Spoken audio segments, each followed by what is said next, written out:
What's up, guys? Today we're looking at this knife. This is the Boker Plus Impetus. This is a Boker Plus knife made, the Boker Plus knives are usually made in Taiwan or China, I believe. And this is a Birch Tree Blade Works collaboration that Boker Plus did. So you can see there it says Birch Tree Blade Works with his logo on the blade. Nice snake. It uses the IKBS ball bearing system, and it's a big chunky boy. Well, actually, it's kind of small, but it's a chunky boy. It's very chunky. This is a very thick, large, large this way, width-wise.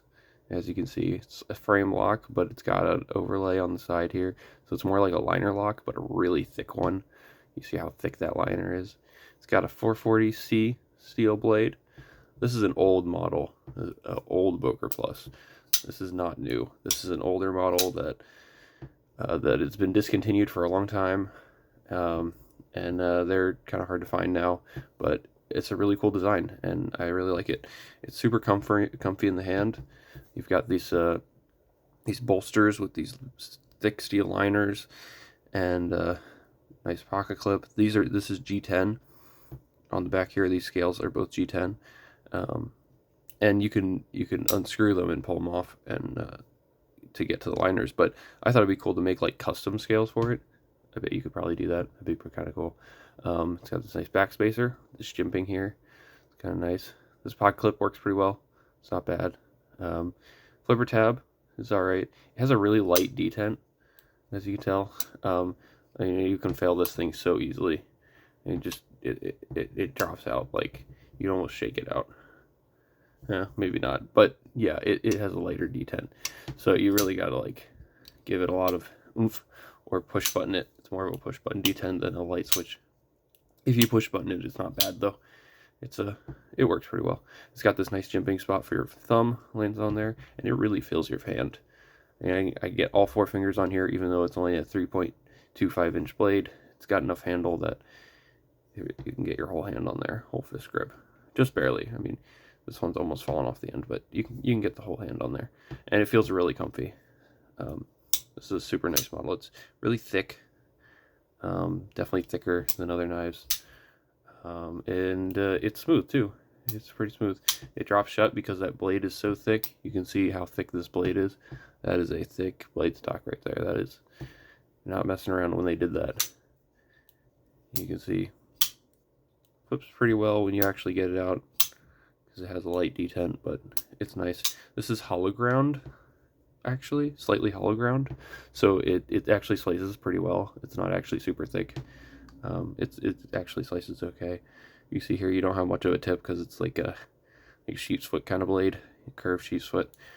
Yep, so it's pretty smooth. There's 2 problems that I have with it. One is the detent's pretty light. That kind of bugs me a little bit. I wish the detent was stronger. And the other thing is, these knives were notorious for having lock rock. And so when you move the blade, when it's locked out in the open position, you can move the blade up and down. And you can see that lock there is giving.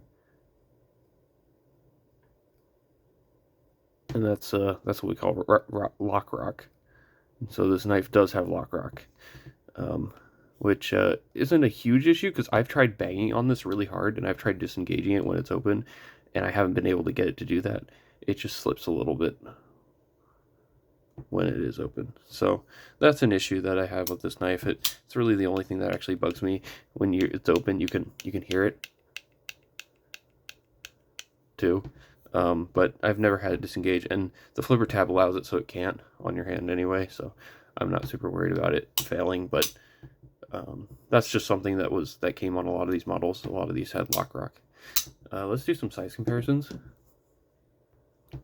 Compare it up against the Spyderco Paramilitary 2 and the ZT-0308.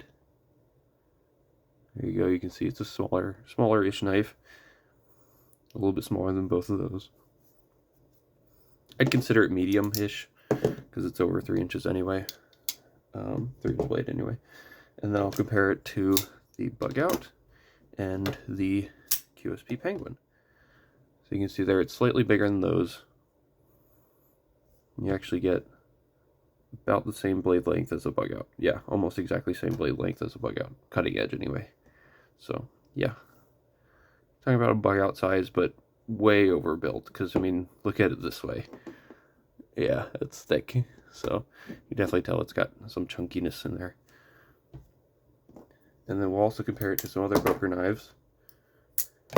My Boker Lateralis. That one's a little bit longer. It's my customized version with the carbon fiber scale. And this is another Birch Tree Blade Works Impetus that's been customized. We'll compare it against this one. This one has had a hole drilled in the blade, and they've done a flipper delete. This was by Hilltop Knives and Gear, did this mod, and he did a flipper delete and added the hole. So you can see there, same size as that one. They just, you know, cut it off. And this knife has the lock rock as well. It's on both of these, but I've never had a problem with this one failing either. So this one just has a choke off spot. So yep, and they're pretty consistent in quality. I mean, they're not the best quality, but they're very consistent with the quality that they are. So yep, that's Boker Impetus. Pretty much a chunky boy. So that's about all for this guy. Pretty cool knife. I enjoy it because it's more of an older style. You don't really see super chunky, thick little knives nowadays, especially that are this thick. I mean, you compare it PM2 thickness. I mean, that is thick, and especially if you compare it to the bug out, of course, much thicker than that as well. So they really did put a thick blade stock on this. So one thing I want to do is weigh this knife, see how much it weighs. There we go. 7.5 ounces. Yeah, this is a brick. This thing is heavy, and you are going to feel it. So, yeah, definitely a heavy knife. Definitely heavier than my Paramilitary 2 or my Bug Out or anything. You'll feel it in the pocket. It's heavy. So if you can track one of these down, they're pretty cool. I enjoy this model. I think it's awesome. I like the little chunkiness of it. It's fun. So, yep. That is the Boker Impetus by Boker Plus. So thank you all for watching. Like this video and subscribe, and I'll see y'all next time. Bye.